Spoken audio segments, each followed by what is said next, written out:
শ্রম দিবস 125 দিন বললেও মুখে, কারণ অর্থের অভাবে এটা করা সম্ভব হবে না।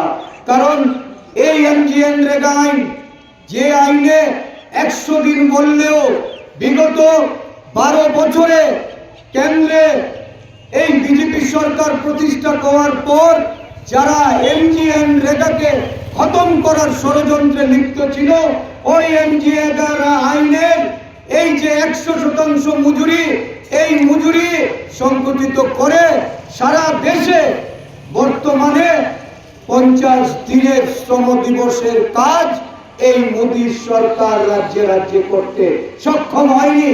যারা এই 50 দিন কাজ করাতে পারেনি, তারা 125 দিনের কথা বলা মানে ওই যে গ্রামের গরিব অংশের মানুষকে 14 সালের আগে প্রতারিত করার জন্য, প্রলোভিত করার জন্য 15 লক্ষ টাকা ব্যাংকে প্রদান করা হবে বলে প্রতিশ্রুতি রেখেছিল, আর বিদেশের কালো ধন রাজ্যে রাজ্যে পাঠিয়ে সাধারণ গরিব অংশের মানুষের ব্যাংক অ্যাকাউন্টে টাকা ঢুকিয়ে দেওয়ার যে প্রতিশ্রুতি দিয়ে জুমলা করেছিল, আরেকটা জুমলা করে কিছু রাজ্যে রাজ্যে কর্পোরেট ঠিকাদার তৈরি করার লক্ষ্যে এই বিজেপি সরকার এই রামজি যে প্রকল্প, এই প্রকল্পের তারা বাস্তবায়ন করতে চাইছে, যার বিরোধিতা করে এই দেশে 45 দিন ব্যাপী এক নাগারে গণ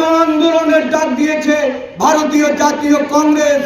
ভারতীয় জাতীয় কংগ্রেস দল গ্রামের প্রতিটি শ্রমজীবী মানুষ, মেহনতি মানুষ, গ্রামীণ কৃষকদের তাদেরকে জাগ্রত করতে চায়, সতর্ক করতে চায় যে এই কর্মসংস্থানের যে অধিকার, এই অধিকার যারা ছিনিয়ে নিতে চায় তাদের বিরুদ্ধে সরব হতে হবে, রাস্তায় নামতে হবে সক্রিয়ভাবে। আপনাদের আন্দোলনের মাধ্যমে আমরা ওই কৃষি আইন যেমন তুলে নিতে বাধ্য হয়েছে, এবার এনজিএনরেগা আইন পুনর্বহালের দাবিতে যে গণ আন্দোলন দেশ জুড়ে, এই গণ আন্দোলনে আমাদের ঝাঁপিয়ে পড়তে হবে।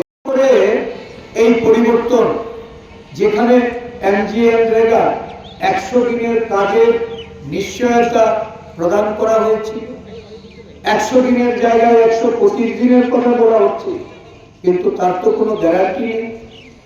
আইনসঙ্গতভাবে এই অধিকার এটা প্রদান করা হয়নি। কি বলা হয়েছে? এই গ্রামজীব যে প্রকল্প, এই প্রকল্পে কি থাকবে? মোদী সরকারের হাতে ক্ষমতা থাকবে। মোদী সরকার মানে কেন্দ্রীয় সরকার, তারা পঞ্চায়েত নির্ধারণ করবে, পঞ্চায়েত কোন পঞ্চায়েতে কাজ করা হবে তা নির্ধারণ করা হবে, এবং সেই পঞ্চায়েতে কি কাজ করা হবে এটাও কেন্দ্রের সরকার বলে দেবে। মানে কেন্দ্রের সরকার সেখানে ঠিকাদার নিয়োগ করবে, এজেন্সি নিয়োগ করবে। ওই রাজ্য ভিত্তিক কর্পোরেট বেছে নেওয়ার জন্য যে এনজিএনরেগা আইনে পঞ্চায়েতকে অধিকার দেওয়া হয়েছে, পঞ্চায়েত গ্রাম সভা করে পরিকল্পনা গ্রহণ করবে। এই পরিকল্পনায় কর্মসংস্থানের যেমন ব্যবস্থা হবে, কোন সম্পদ তৈরি করা হবে, বিশেষ করে গ্রামীণ এলাকার উন্নয়নের জন্য যে সম্পদ সৃষ্টি করা, যে সম্পদের মাধ্যমে সারা দেশের গ্রামীণ এলাকার বিকাশ ঘটবে, ওই কর্মসূচি গ্রামের নির্বাচিত প্রতিনিধিদের হাতে ক্ষমতায়নের মাধ্যমে তুলে দেওয়ার জন্য এনজিএনরেগা আইনটা বলবৎ ছিল।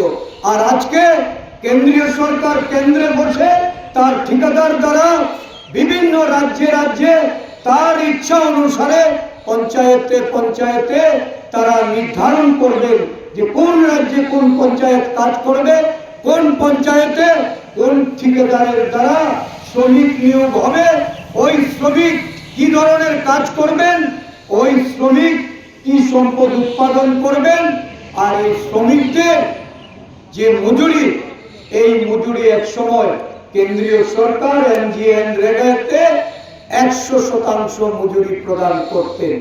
আজকে এই আইনটা পরিবর্তন করে মজুরির ক্ষেত্রে 40% রাজ্য সরকারকে প্রদান করার জন্য সেখানে বিধি নিয়োগ করা হচ্ছে।